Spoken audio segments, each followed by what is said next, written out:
What's up, folks? Welcome back to the Pricey Popcorn Podcast. It's me, old Ben Kelkus, here with Brady Altland. We are back at you with another episode because today we are recapping Falcon and the Winter Soldier. It just wrapped up. Brady, you ready to get rolling on this one? I'm excited to talk about it. Big spoiler alert. We're gonna get into it. Yeah, we're not holding back at all. I mean, maybe we can discuss our overall thoughts. No, we're just going. You're going spoiler, right in? Spoiler to start. Yeah, I mean, I don't want to have the cutoff. We'll just get right in. But yeah, first reaction is, I was really impressed with what they did over the 6-episode miniseries. I thought kind of made up for what we didn't get out of WandaVision. Cool. Yeah, totally.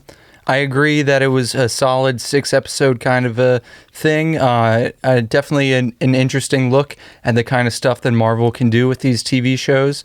I thought, it wasn't perfect, but it had some really entertaining stuff. It had some really deep and provocative stuff in it. I think there are probably some characters they could have given a little bit more time to make it the full well-rounded show. Yeah, but that's what you get in 6 episodes. Yeah, that's what you get in 6 episodes. Maybe season 2, they, who knows? I don't know. I don't think they're going to do a season 2. No, it doesn't seem to me like these shows are very conducive to WandaVision. They might, but I think this one was just supposed to be. It was in a bubble. It was just 6 episodes. Let's close out Bucky and Sam's, character arcs and, make Sam's Captain America now. He's, good to go. He's going to start a new thing. And then Bucky, we don't know. I mean, I assume he'll be in future movies / shows, but he could be done. They're going to keep him as a side character as they kept him before the show, as they kept him during this show, and as they're going to probably continue to in the rest of the I think they just wanted to close things up, because after Endgame, we really don't see, I think it's a good segue into... Totally. I mean, in some ways, you could argue, if you wanted to be pessimistic, that it's like, okay, did you really need to give us a whole show about this decision that was kind of already made at the end of Endgame? If you wanted to argue that, that's at the end of Endgame, they passed the shield, that's it. That's, why do we have to have a deliberation, and why do we have to have 6 episodes? Well, I think it's nothing's ever that simple, especially, I think it plays on, everything with what happens in with Captain America and the U.S. government and Tony Stark. It plays on government kind of controls things, and the Avengers are pieces of the puzzle and everything. So, and I think from what I took out of the season finale is they're going to try to maybe explore that, U.S. government being more involved again. Right. With what they're doing with, I guess, even just Sam and Bucky, and then with U.S. Agent, and then the Seinfeld lady being involved in everything as well. So I think it's a good tie-in. I think they did a good job. But back to your question, is it worth it? Did you really need it? I think they did. I think it adds. I think it was worth making. I'm glad that they did. I'm glad that we got this. I think WandaVision didn't really wrap things up for us. It just kind of brought more questions. Mm-hmm. I don't want to harp too much on WandaVision. So in my show review, I kind of compared it to WandaVision, because I feel because WandaVision's the first Marvel show. So I feel like people have had a sour taste in their mouth from it. Of we were expecting so much, and it didn't really do anything. It didn't give us anything towards what the future of the MCU is going to look like. Right. I've got still a take regarding what we were just talking about that I want to discuss before I kind of unveil my whole thoughts about WandaVision versus, Sure. But basically, regarding Sam and his, taking up of the mantle of Captain America, should it, why was it a question? I think that what this show does for a majority of it is it brings into question the idea of what is Captain America, and what kind of a person should be Captain America. So the kind of person that's going to be Captain America shouldn't, maybe by the argument of this show, just take the mantle because it's given to him and accept it so willingly, just like that. There's got to be some conflict. There's got to be a little bit of struggle to that. It's got to be somebody who really deserves it. You could argue that Sam deserved it right after Endgame. I don't know. He worked for it and everything. But yeah, I mean he totally worked for it. That's what the show like poses for, and it's like not. It's because you still got to think about it. Yeah, Anthony Mackie even says like it's not who has the serum. It's what kind of person they are. And I don't think that anybody in their right mind could possibly say that Sam does not deserve this shield right now. No, yeah, I'm so, after the show, I'm so satisfied with the way that it turned out. I'm so satisfied with the way Sam's character grew and, how he really grew into a leader. I mean, he is Captain America. So, overall, cool with me. But yeah, I mean, regarding WandaVision now, if I could just speak on that for a moment. I mean, yeah, like they kind of swung for the fences perhaps a little bit more than... Yeah. Or, this show, The Falcon and the Winter Soldier, did not do the kind of pulling the rug out from under you that WandaVision did. They didn't do the unnecessary teasing. It was all straightforward Marvel stuff within their wheelhouse. Yeah. I knew we all knew nothing crazy, but like a solid progression of the story. We all knew that it was going to be how Sam officially becomes Captain America. Like, I'm pretty sure we all thought. Well, there were plenty of people who were like, well, is it going to be? Yeah, but we all pretty much thought that, that was my Or okay, either way, Bucky or Sam becomes. Either or. Yeah, I mean, I kind of thought there would be a little bit more to there would be more pull between the two of them. Yeah. I had no idea there was going to be the whole, John Walker thing. We got to talk about that because U.S. agent. Honestly, that's favorite part of the show. That's what makes it so. He's brilliant, and I know on the last episode we talked about how we absolutely hate him. Yeah. I hate him so much, but he's fantastic. He is phenomenal. Yeah, you only hate him because of how good of a job he does. He is phenomenal. I mean, he also has a face that you just want to punch. But yeah, I love the dark. I love the dark element. It was episode 3. Yeah, that 4. Yeah. Oh, so good, so good. That. Yeah, it brings a nice level of darkness to it. And I'm excited to see how they use him again because we don't know like what his role is going to be. We heard rumors. I saw rumors that they were going to introduce U.S. agent in this. Didn't know it was going to be him. Yeah, I mean, John Walker is U.S. agent. Oh, okay. I didn't know. In the comics I don't know stuff, much about it. So yeah, it's cool that they're going to tie him in and see. I have no idea how is he going to get used. Right. The U.S. government is going to have, a super soldier on payroll. So, like, what does that mean for the Avengers? What does that mean for, like, the future of, with the MCU? Yeah, like, how are they going to have a tie-in? I got kind of, this is probably just my own confusion, but just, like, watching the show, the way that, what's the woman who plays Elaine in Seinfeld? She's, her introduction in the show, she's very mischievous. Yeah. She seems kind of... She's up to... As soon as she comes on the screen, she's up to something. So it kind of had me confused as, like, is she actually a representative of the U.S. government, or is she some kind of more underground stuff? But she does say, we need a U.S. agent. And, she does totally operate on behalf of the government, so he's totally... going to be operating on behalf of the government. But the thing is, that kind of threw me for a loop because I figured there would be slightly more severe consequences to his actions in the previous episodes. I agree. So it felt like, to me, it had a little bit of a snap transition from like, oh yeah, you're just back. You saw Walker and Bucky just walking beside each other in the last episode. So my biggest gripe of the show is that whether it's episode 3 or 4, when the whole big climax comes together, I don't like. It was such a high at that moment, so exciting, and they end that episode of like, oh crap, what's gonna happen? And then they just start the next episode, and it just goes all the way back down, and it's like they kind of just like sweep it under the rug, and it's like you're no longer Captain America. Turn the shield back. And it's like, really, I don't like how it just went from like such an exciting high note. I was like, holy shit, I can't believe they just did this, to like, okay, now it's over. Like, let's move on this fast. Yeah. So when I initially saw that episode, I was down for the calm after the storm. Personally, it kind of like calls to mind the end of Infinity War when Thanos, because there is that kind of lull after the events, because I think part of what this show does best is like the interactions between the characters and how it kind of builds them up. But in retrospect, knowing that they don't really follow through with some of the aftermath for it would have Walker. been nice just to start that episode with a 2 minute, a little more heavy. 2 minute, like what's John Walker do right after he does it? Mm-hmm. Like, does he come get do they arrest it? Like something like that, right? Just to pick back up. Like he really just has a suit and tie trial back in the States. Yeah, like it would have been nice to see, even if it's a minute of him. Like, what does he do directly after he kills the person? Mm-hmm.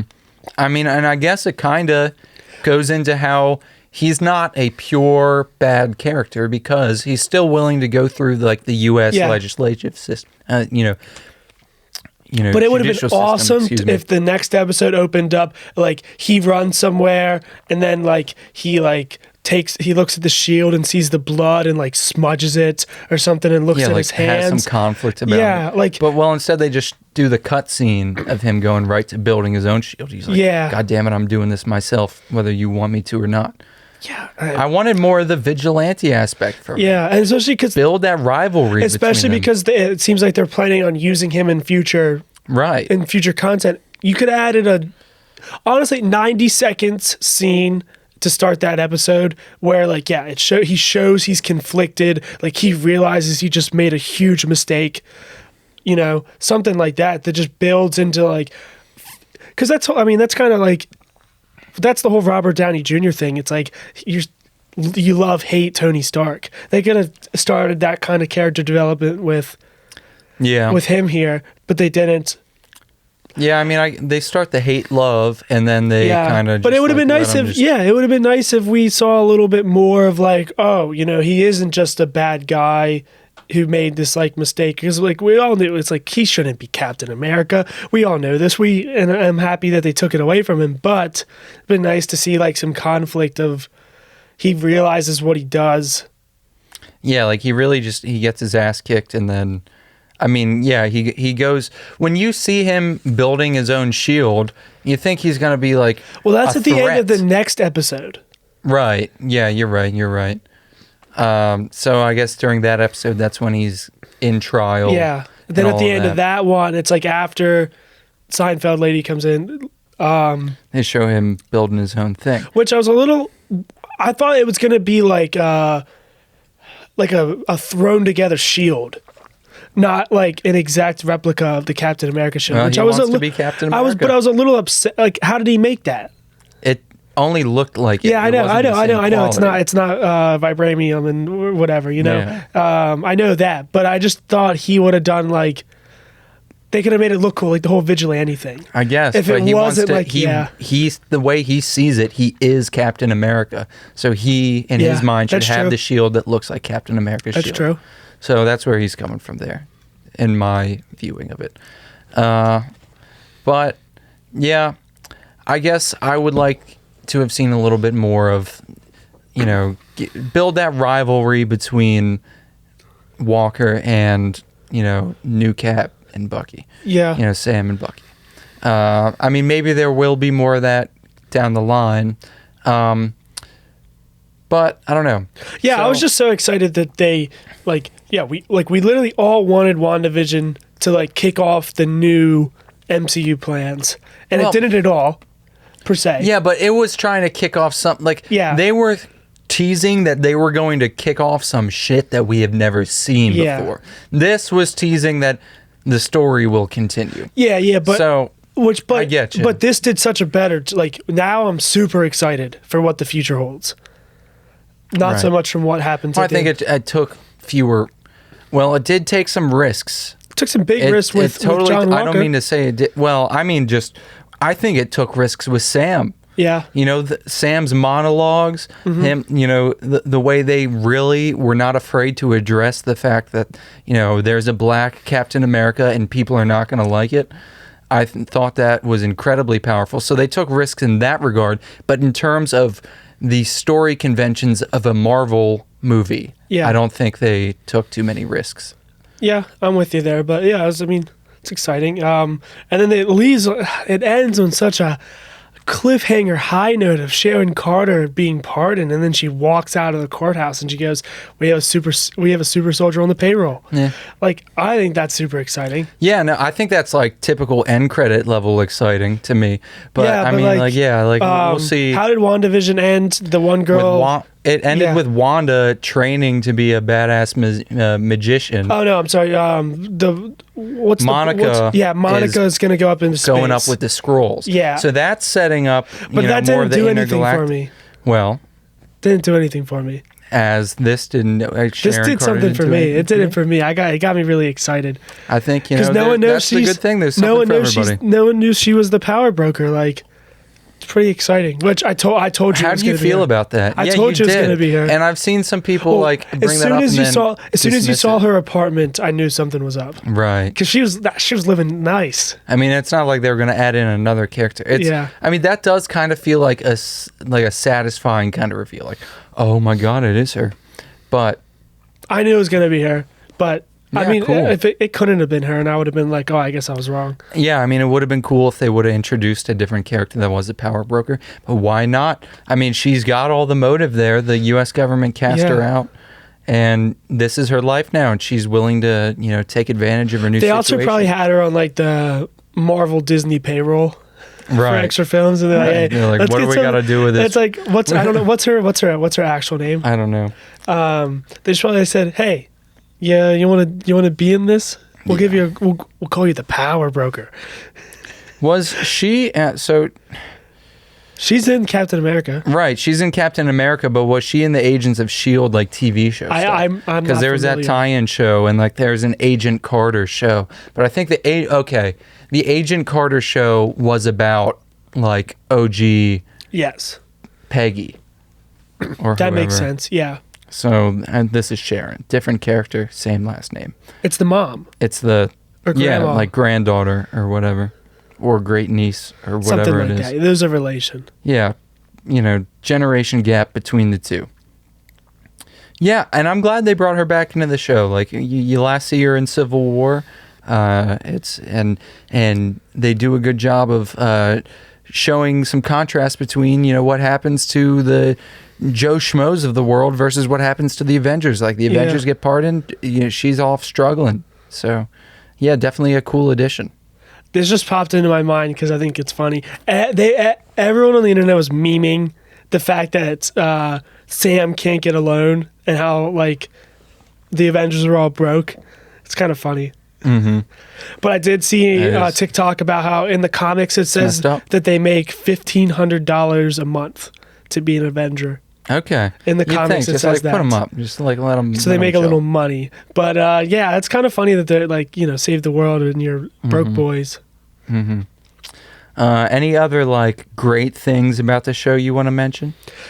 I mean, I really enjoyed like Bucky's whole transition too. I thought it was really cool to see him. I want to talk about because like to me that's one of the things I want to talk about. How so I don't know if you noticed the end credit scene. It switches from Falcon and the Winter Soldier to Captain America and like the Wonder Soldier. It wasn't the White Wolf or anything. Or I don't know at all, but like you're blowing my mind with Blair said Wonder Soldier, I believe today. It might have been White Wolf. I don't know, but it did say Captain America. It switches from Falcon to Captain America. You could probably look it up real quick. Yeah, I'm not exactly sure. So yeah, we'll have to fact check this. Ben types. Yeah, Ben types fast and furiously on the phone. The last scene of the episode saw the title card reappear only to be replaced by Captain America and the Winter Soldier. Oh, it says Winter Soldier. That's what this. My bad. I mean, no, I like that. Even so, I mean, because to me, like, well, I heard. There were some rumors thrown around. Maybe they do the White Wolf because like that's what they call Bucky. Maybe like because of what's going on with his like roots in Wakanda. Yeah, like his connections to Wakanda. But yeah, Falcon and the Winter Soldier becomes Captain America and the Winter Soldier. I mean, totally. I'd like to see it continue. It would be cool if we get a season 2. I mean, I don't know what the heck their plans are, or or at least a movie. We'll see him in more movies because I think there's going to be a Captain America 4. There is. They just confirmed that. And so that's going to be Sam. Yeah. So, so random question. Do you think there will be another Avengers movie, or do you think they're going to get away from those?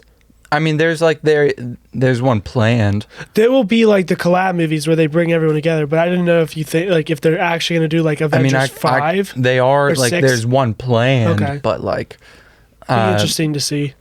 Let me look up the MCU slate, but yeah. So I mean, if I could for a sec just talk about, I mean, I want to brainstorm here because some of this is going to be off the cuff, but like my one gripe with the show is.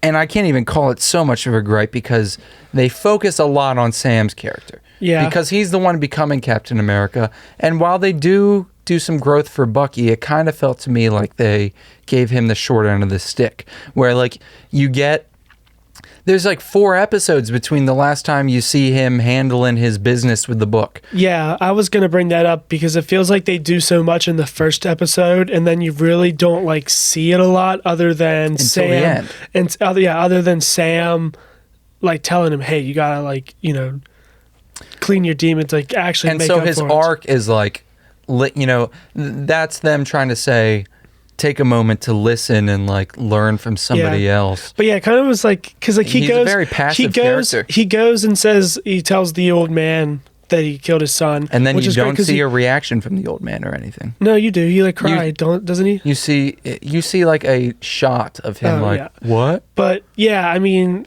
We knew that was going to happen. We knew he was going to tell him eventually, but yeah, it would have been nice just to like have more in there. Yeah, I think there was like an opportunity. I mean, I don't know what that interaction would have looked like. Is there an opportunity there for them to have like a moment about that? Or if I'm the dad, am I really like, get out of my apartment? Yeah. Because maybe that's the case. And I guess that's something Bucky's got to accept. But it still feels like there's a lot to unpack with Bucky's character to me. Because he still feels just as reserved as ever. I mean, like, yeah, he learned that he has to do the work.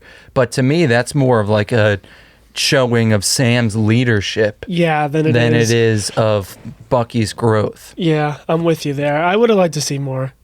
So there's opportunity, maybe season 2 is more of like, what now what does the Winter Soldier become?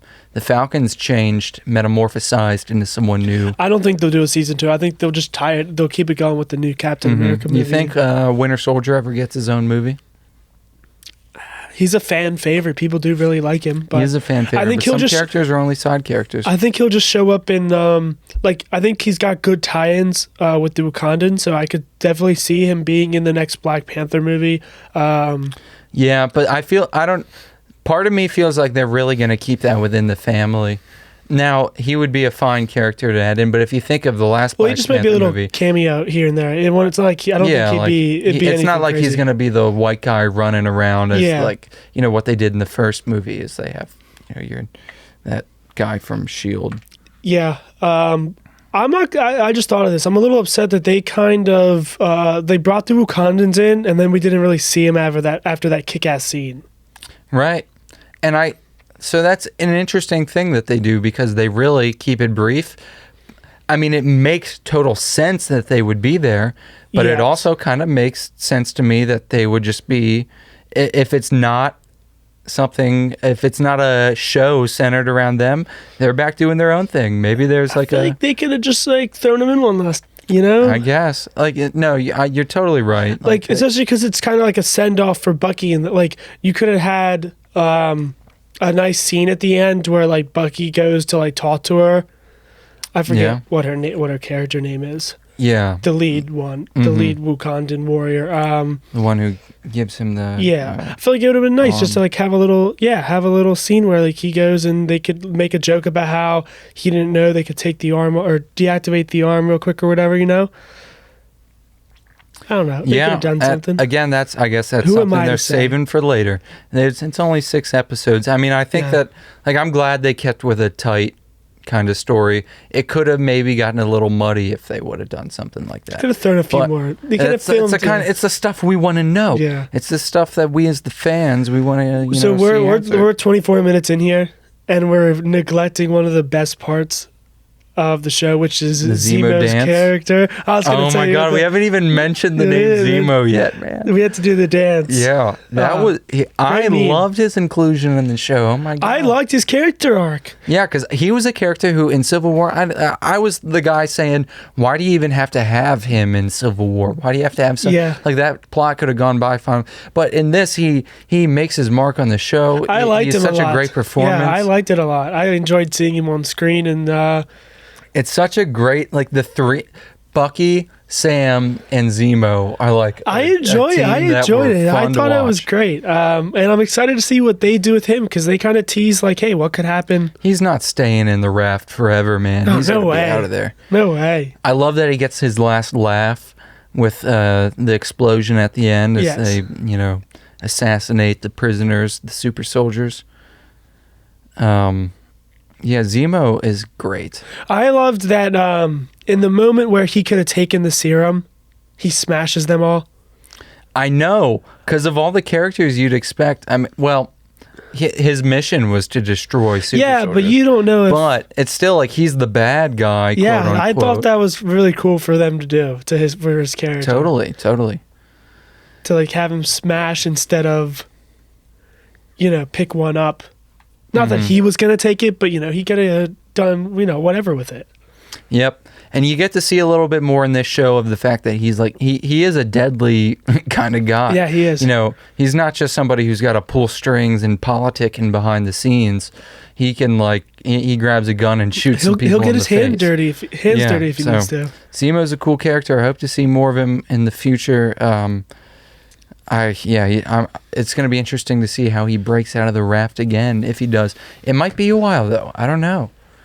Because they really, them Wakandans really want him in prison. Yeah, I know that. No, they want to kill him. That was such like a stern point of conflict within the show. Yeah, it was. It was kick-ass, though. Yeah, it totally was. The fight.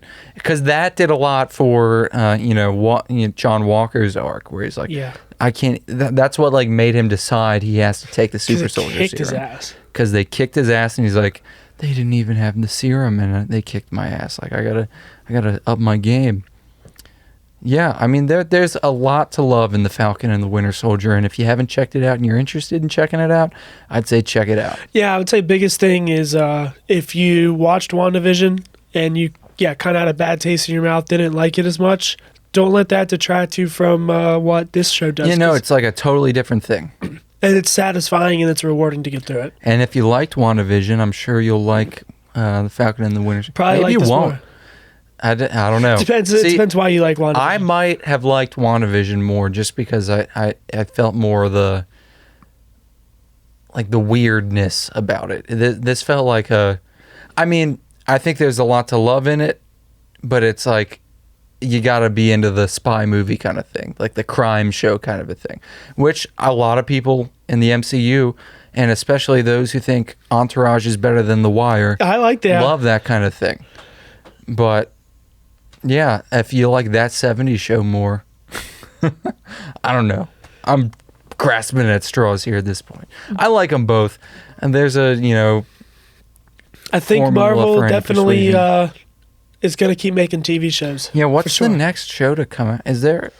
Oh, yeah, Loki, duh. Loki's coming out soon. But that's not going to be... It's going to be its own thing. It's not going to be... That's going to be crazy, though, because that's when they're getting into... Have you seen the trailers for it? No, I will not watch it, because I already know I'm going to watch it, so what's the point of watching the trailer? I guess. Because you're part of the media, bro. That's where I'm at. You're part of the media. It's your responsibility to... analyze and provide your hot takes for the people. Yeah, I mean, in Loki, based off of seeing the trailer, they're gonna get more into the interdimensional. There's gonna be the interdimensional time police equivalent. The intergalactic government kind of equivalent. Cool. Loki, hey, you're from Earth. You're from this version of Earth. What are you doing these kind of time heists for? Kind of bullshit. So it's going to get more into the mystical, more into the cosmic, more into the craziness of Marvel. I enjoy your callback to Endgame with the time heist reference. Yeah, time heist, baby. I just watched Endgame I was awake for the first 10 minutes of Endgame, And then I was awake long enough to cry when Scott Lang reunites with his daughter at the beginning. And then I fell asleep because that was Sunday after I did a day-long hockey tournament. We got home and I fell asleep. But Grace, my partner, watched the whole entire thing, and she said she cried at the end when Tony died. So we all cry. I mean, there's a million reasons to cry during Endgame. We'll have to do an episode on that sometime. Hell yeah. What's the saddest part of Endgame? But yeah, definitely check out both WandaVision and Falcon and the Winter Soldier on Disney Plus. Stay tuned for Loki. We got Shang-Chi coming up too. Yes, we do. Black Widow after that, then Spider-Man. We're getting back into it. So excited. There's Marvel movies. We're not going to talk about Marvel movies every time on the show, but we are going to talk about them when we do get excited about them. When it's time, we're going to talk about them. Awesome. Well, thanks for tuning in. Be sure to follow us on Instagram at Pricey Popcorn. Send over some podcast recommendations of what you want to hear us chat about or discuss. And take it easy. We'll see you next week. Yeah, take care. Keep your popcorn pricey, folks. Bye-bye.